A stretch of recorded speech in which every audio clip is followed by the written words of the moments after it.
అందరికీ శుభోదయం అండి. ఈ వీడియోలో మనం చూస్తున్న మొక్క అడవి నిమ్మ మొక్క. ఇది మామూలు మన ఇళ్ళ దగ్గర కనిపించే నిమ్మ మొక్కలాగే మనకు కనిపిస్తుందండి. కాకపోతే ఈ ఆకు కొంచెం డిఫరెంట్గా ఉంటుంది. అలాగే ఈ చెట్టుకి మన ఇళ్ళ దగ్గర పెంచే చెట్లులాగా ముళ్ళు ఉండవండి. అలా దీనిని మనం గుర్తుపట్టవచ్చు. కాండం సేమ్ మన ఇళ్ళ దగ్గర ఉన్న నిమ్మ మొక్కలాగే దీని కాండం కూడా ఉంటుందండి.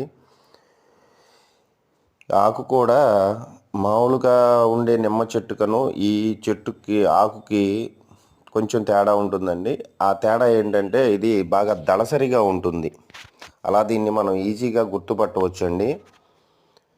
ఇది మనకి పార్శ్వపు నొప్పి అంటే మైగ్రేన్ తలనొప్పి వచ్చిన వాళ్ళు ఈ ఆకుని బాగా నలిపి దానిని ఒక రంధ్రం మూసి ఇంకో రంధ్రం వైపు గట్టిగా పీలిస్తే, తర్వాత మళ్ళీ ఈ ముక్కు మూసి ఈ ముక్కు వైపు కనుక గట్టిగా పీలిస్తే ఆ పార్శ్వపు నొప్పి అనేది మనకి ఆ నొప్పి నుంచి మనం ఉపశమనం పొందవచ్చండి. అడవి నిమ్మ చెట్టు.